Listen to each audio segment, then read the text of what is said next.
Jokowi is optimistic that Indonesian economy will recover quickly in 2021.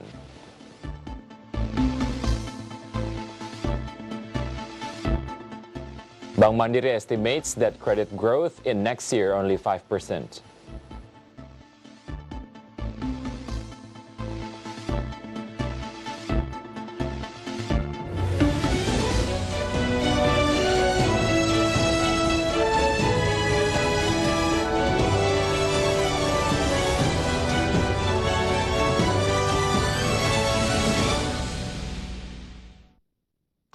Good afternoon, viewers in Indonesia and Singapore. Market Headlines is ready to provide you a number of information from the business, economic, and capital market sectors. With me, Wicky Adrian, this is Market Headlines.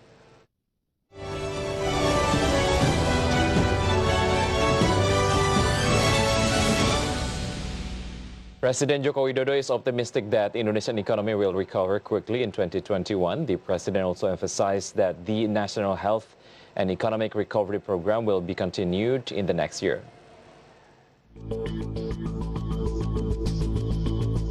The Indonesian economy is predicted to recover in 2021. President Joko Widodo said that the optimism is built on a number of policies to accelerate the health recovery through free vaccination in early 2021.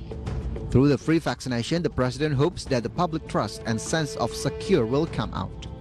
Besides that, the president confirmed that the National Economic Recovery Program will be continued, including the social assistance, which is expected to elevate people's purchasing power. The investment in 2021 is also predicted to increase, supported by the job creation law that will ease the investment regulations. Di tahun 2021, tentunya kebijakan yang baik di tahun 2020 akan terus kita lanjutkan, akan terus kita teruskan. Terutama di bidang kesehatan untuk penanganan COVID-19 dan juga pemberian bantuan perlindungan sosial untuk rakyat. Dan yang paling penting, pemerintah akan segera memberikan vaksin gratis kepada seluruh rakyat dan akan dimulai di awal tahun 2021. Adanya program vaksinasi ini, kita harapkan kepercayaan publik tentang penanganan COVID-19 akan muncul dan menimbulkan rasa aman di masyarakat. Sehingga pemulihan ekonomi diharapkan dapat berjalan dengan lebih cepat, konsumsi akan naik dan kembali normal, investasi juga diperkirakan akan meningkat karena adanya Undang-Undang Cipta Kerja. The president is optimistic through a good cooperation between ministries and agencies in implementing the policies will boost the economic growth quickly. From Jakarta, Prisa for IDX Channel. As the government allocates 417 trillion rupiah for infrastructure sector in 2021 state budget, the finance minister claims that the budget will be beneficial to boost the national economy through completion of national strategic projects. The budget allocation for infrastructure sector has been allocated as much as 417 trillion rupiah in the 2021 state budget, which is higher than the allocation for health recovery program of 169 trillion rupiah. The government decision has been criticized by many parties, but the Finance Minister Sri Mulyani claims that the higher budget for infrastructure will be used for national strategic project completion to boost the economy through investment growth. In the same time, the minister stated that the budget allocation for the health recovery is already in line with the mapping, especially for free vaccination program.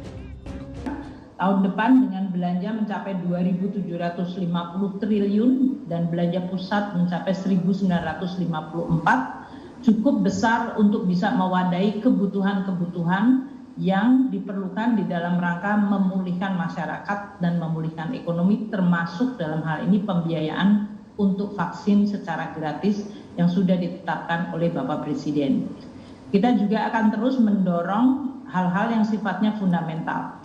Belanja pendidikan masih merupakan belanja yang utama, 550 triliun terutama untuk mendukung berbagai kebijakan di sektor reformasi pendidikan. termasuk akan memberikan dukungan kepada biaya internet bagi murid, mahasiswa, dan guru. Sri Mulyani said that the Finance Ministry will be focused on health recovery and economy recovery in the same time. Therefore, she believes that infrastructure development must be continued. From Jakarta, Rizka Ayu for IDX Channel. The Indonesian Anti-Corruption Society asked the new Social Affairs Minister to continue the social assistance program in 2021. The society also asked the minister to change the social assistance method to only in form of cash to close opportunities for corruption. President Joko Widodo inaugurated Tri Risma hari ini as the new social minister today. The inauguration is warmly welcomed by the coordinator of Indonesian Anti-Corruption Society, Boyamin Saiman. He said that Risma has a good track record in her 2 period in leading Surabaya city, and he believes that Risma is clean from corruption. Boyamin asked Risma to evaluate the existing social assistance program in order to make the assistance is evenly distributed. He also asked the minister to distribute the social assistance in the form of cash, which is believed to close opportunities for corruption.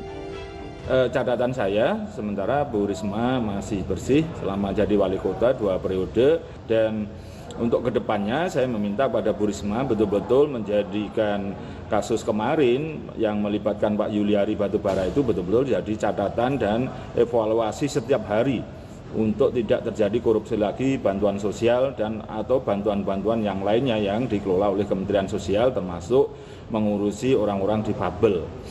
Dan yang catatan khusus saya sebenarnya dalam penyelenggaraan bansos ke depan, karena tahun depan saya yakin itu masih akan disalurkan karena pandemi juga belum berakhir, maka otomatis segala hal yang buruk kemarin menjadi diperbaiki, misalnya kualitas barang, jangan sampai ada beras apek atau berkutu lagi yang dibantukan. Juga kemudian uang 300 itu betul-betul dapat disalurkan sepenuhnya pada masyarakat kalau memang masih di dalam bentuk barang, dan itu juga Jabodetabek mungkin juga sebaiknya sudah tidak lagi diberikan barang sehingga bentuk tunai, sehingga masyarakat juga bisa membelanjakan warung-warung sekitarnya dan di pasar-pasarnya sehingga ekonomi menjadi berputar. Boyamin hopes that the new social minister will quickly evaluate the social assistance program, especially in its quality and distribution. From Jakarta, Rizka Ayu for IDX Channel. The Indonesian Hotel and Restaurant Entrepreneurs Association warmly welcomes the new Tourism and Creative Economy Minister. The association hopes that hearings and discussion can be held with the new minister as efforts to restore the domestic tourism industry. The Indonesian Hotel and Restaurant Entrepreneurs Association believes that the new Tourism and Creative Economy Minister, Sandiaga Uno, is able to develop the tourism and creative economy industry. Even though the minister has no background in tourism industry, but the association sees the minister as entrepreneurs which has vision to develop business. For that reason, Deputy Chairman of the Indonesian Hotel and Restaurant Entrepreneurs Association, Maulana Yusran, hopes that hearings and discussion can be held with the new minister as efforts to restore the domestic tourism industry. Kan sebenarnya backgroundnya Pak Sandi itu kan juga dari pelaku usaha ya. Seharusnya kalau pelaku usaha itu paling tidak visinya atau misinya tuh sama lah, ya kan. Sama-sama bagaimana caranya mengembangkan satu usaha gitu loh. Nah, cuman kan yang jadi masalah itu adalah masalah sektornya sebenarnya, kan gitu ya. Nah, kalau kita bicara masalah sektornya, itu tergantung dari masing-masing, tergantung dari dari Pak Menteri nantinya. Kami mengharapkan tentu dengan pada kesempatan pertama kita bisa diundang, diberi ruang oleh Pak Menteri. In addition, the association revealed that the current condition of hotel and restaurant business has not experienced a significant growth. Nevertheless, up to now, the occupancy rate of hotels and restaurants in some regions has shown improvement. From Jakarta, Ricky Anwardi for IDX Channel.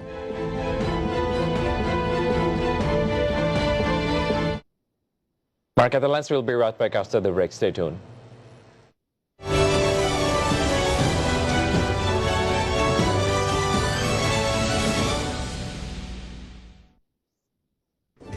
Nama saya Devisa Novel, jabatan saat ini di IDX Channel adalah sebagai produser dan sekaligus presenter program yang dibawakan saat ini dengan nama IDX Second Session Closing, terkait juga dengan kondisi capital market Indonesia dan perkembangannya dari waktu ke waktu. Dan saya sangat senang untuk belajar dan berkecimpung di berita ekonomi, khususnya di capital market.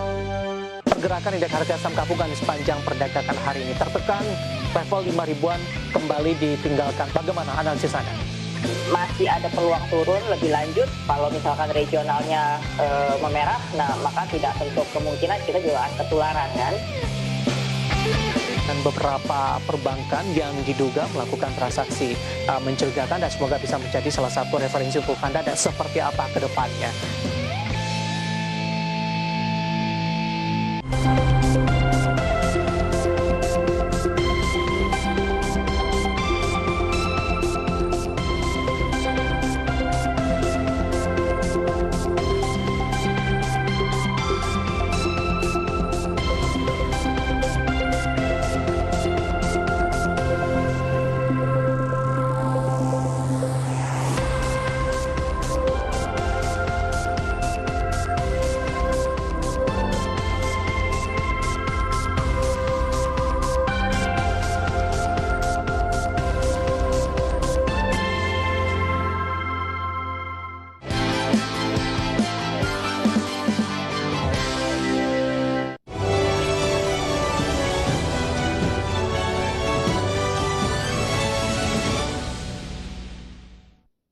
Welcome back. Capital market analysts assessed that President Joko Widodo's reshuffle of the forward Indonesia cabinet can be accelerator of COVID-19 handling and automatically impact economic recovery.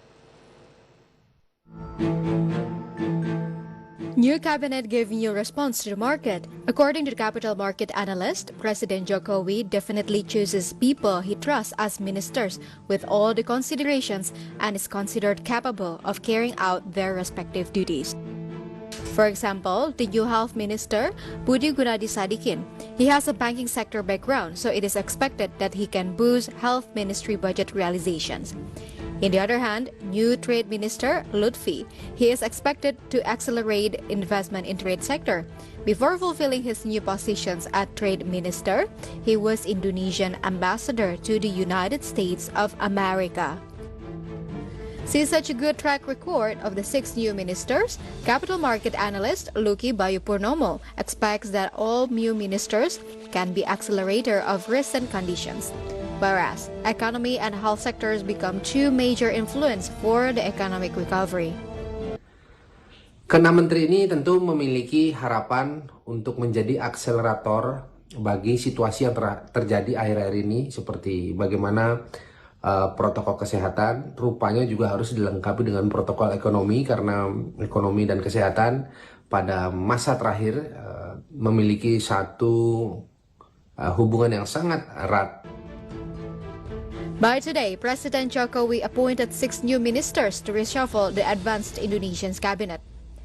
The 6 new ministers are Tri Risma Harani as the Minister of Social Affairs, Sandiaga Uno as the Minister of Tourism and Creative Economy, Yakut Holil Khomas as the Minister of Religion, Sakti Wayutrunggono as the Minister of Maritime Affairs and Fisheries, Dan Lutfi as the Minister of Trade, and Budi Gunadi Sadikin as the Minister of Health.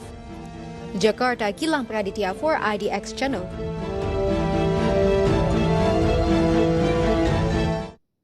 Some said that good leader keeps promises. Back in late June, President Joko Widodo has promised to replace any ministers who did not get a sense of crisis in the COVID-19 pandemic response. Well, he just did that by this morning. He finally reshuffled the Indonesia Onward cabinet.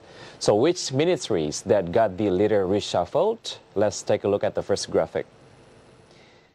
These are the list of ministries on the cabinet that got reshuffled by President Joko Widodo. First one is Maritime and Fisheries Affairs Ministry.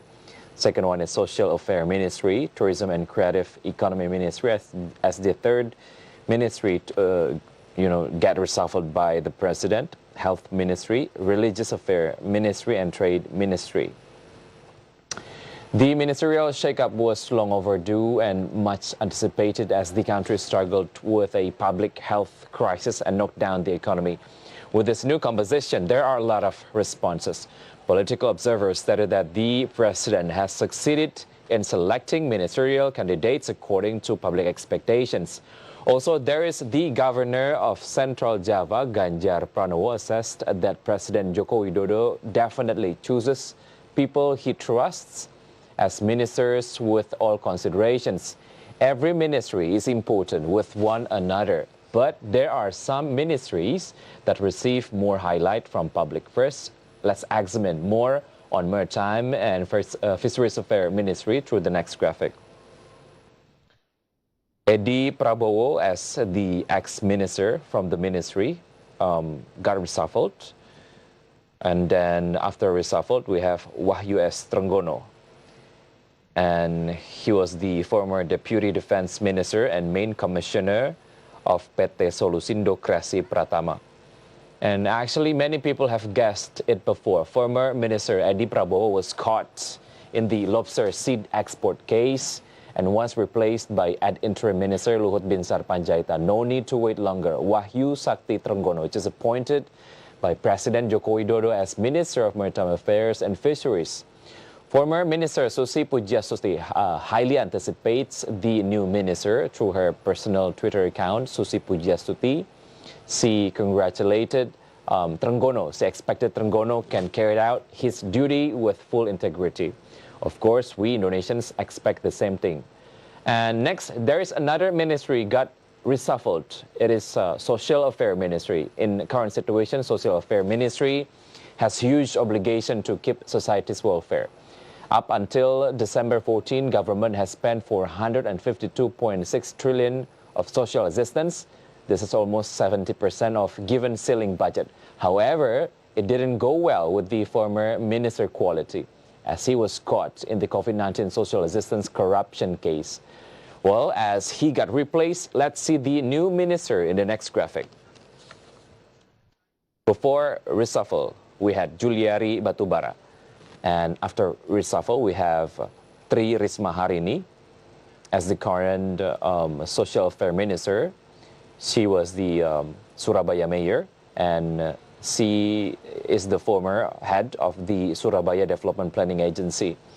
And experts have said Risma's political affiliation with the PDIP made her a like-for-like replacement for Juliari. Risma has served 2 consecutive terms of Surabaya mayor for 2010 to 2015 and 2015 to 2020 periods. As mayor, Risma is known for her non-nonsense and often headline-grabbing approach to numerous issues. By her appointment, analysts said that it was aimed at regaining public trust.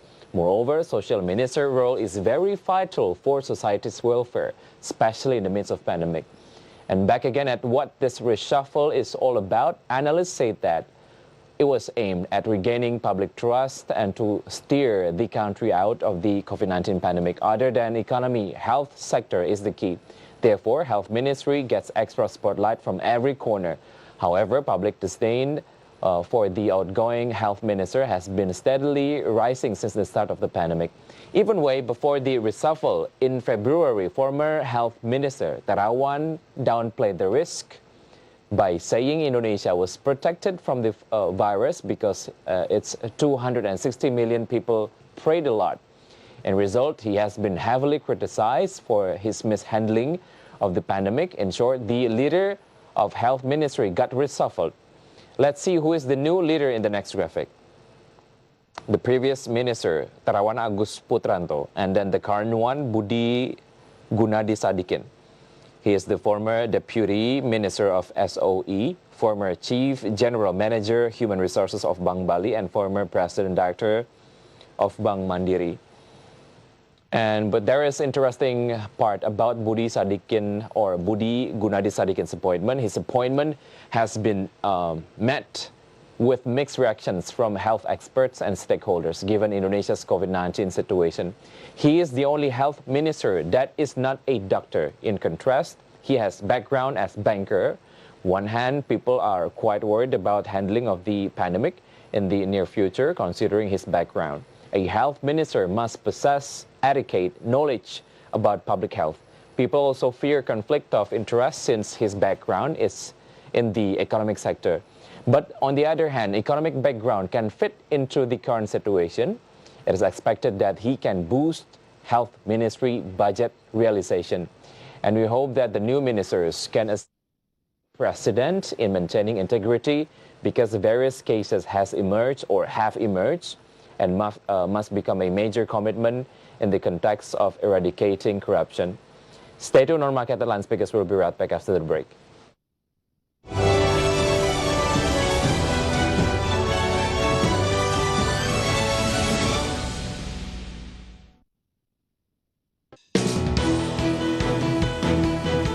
IDX Channel, the Indonesia Stock Exchange channel, is the authorized capital market channel in Indonesia.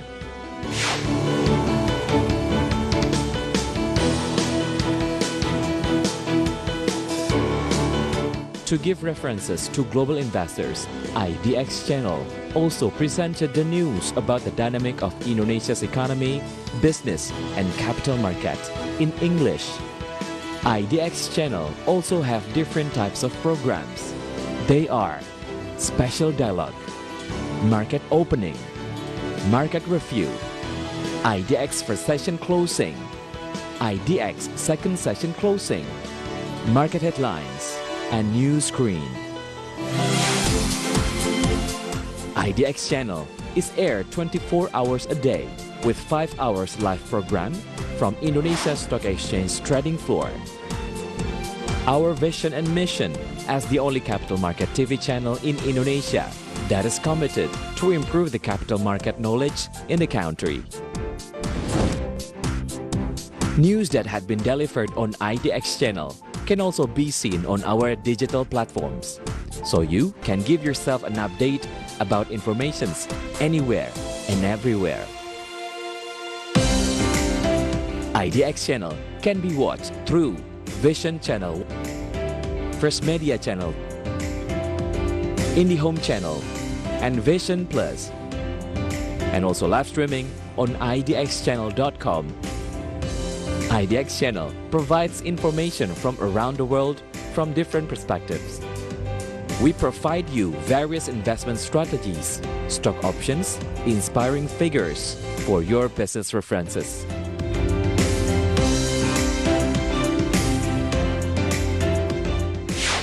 IDX Channel, your trustworthy economic, business, and capital market channel.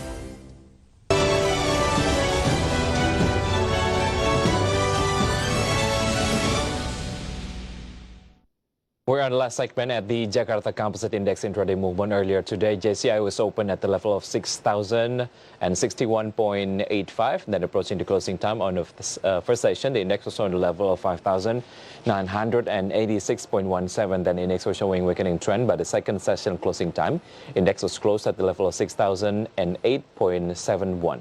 In short, JCI down 0.24%. And next, we're going to see the sectoral movement leading the dynamics of today's trading. We got Miss Industry as the leader of the weakening trend that went down 1.57%. Manufacture went down 1.12%.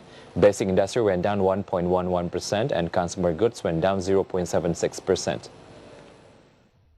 Moving on to top gainers and top losers, here are the key highlights from today's trading session. ADMG went up 34.81%. JAST went up 26.78%, BFIN went up 21.96%, BTPS went up 9.55%. Meantime, the top losers for today's trading, we've got DKFT went down 6.25%, GMFI went down 6.04%, DOIT went down 4.93%, PPRO went down 4.63%. And next, we're going to see the intraday movement of rupiah towards US dollar. Open at the level of 14,282. Rupiah was also showing weakening trend towards US dollar. I was closed at the level of 14,196. In summary, rupiah went down 0.04%.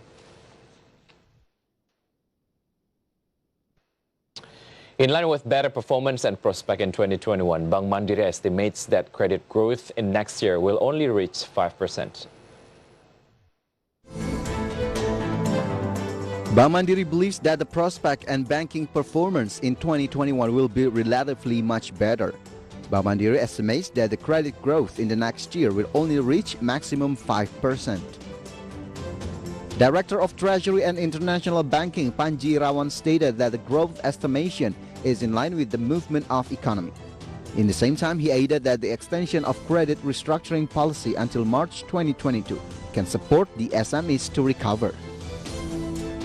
Meantime, for 2020, Bank Mandiri estimates that the credit growth will be in the range of -1% to 0%. Besides that, the management explained that the bank is actively participating in National Economy Recovery Program, which until September 2020, the credit distribution has reached 42.6 trillion rupiah, while the credit restructured hit 116.4 trillion rupiah. From all sources for IDX Channel. Waskita Karya is targeting a capital expenditure budget of 11.5 trillion rupiah in 2021. The company admits that the next year capital expenditure absorption will be focused on funding existing projects.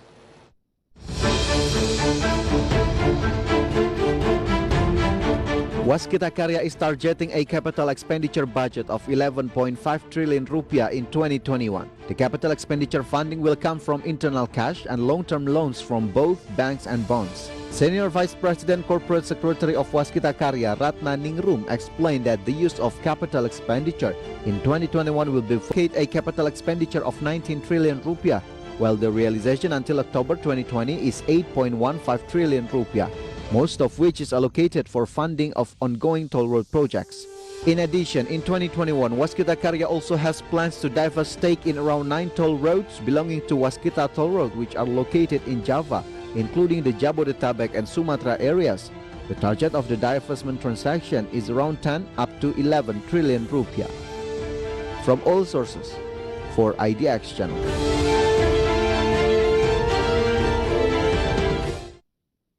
Bank Bukopin reported that until end of September 2020, the restructured credit has reached 24.5 trillion rupiah, with the restructuring value due to COVID-19 pandemic reaching 73% of the total restructured credit.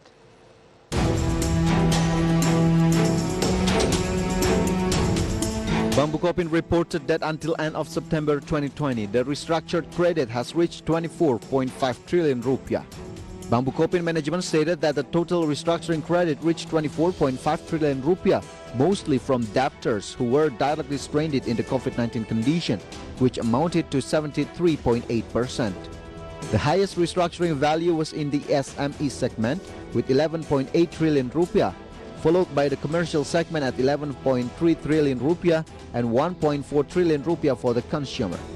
Meantime, until the third quarter of 2020, Bank Bukopin has limited credit expansion because the company was focused on internal improvements in an effort to reduce bad assets, increase efficiency in operations and business, as well as more prudent banking practices. Moreover, in line with the plan to increase the digital loan business, the management say that next year the company is targeting credit growth in the range of 5 to 6%, or equal to the average credit growth of Bank Bukopin in the last 3 years. From all sources, for IDX Channel.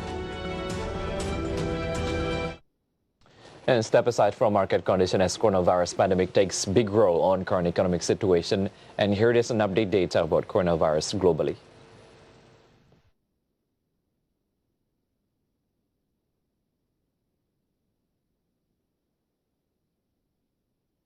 And the news close our market lines today. Please enjoy our next program on IDX Channel, Your Trustworthy Economic, Business and Capital Market Channel. I'm Wicky Adrian. Have a nice evening and stay safe.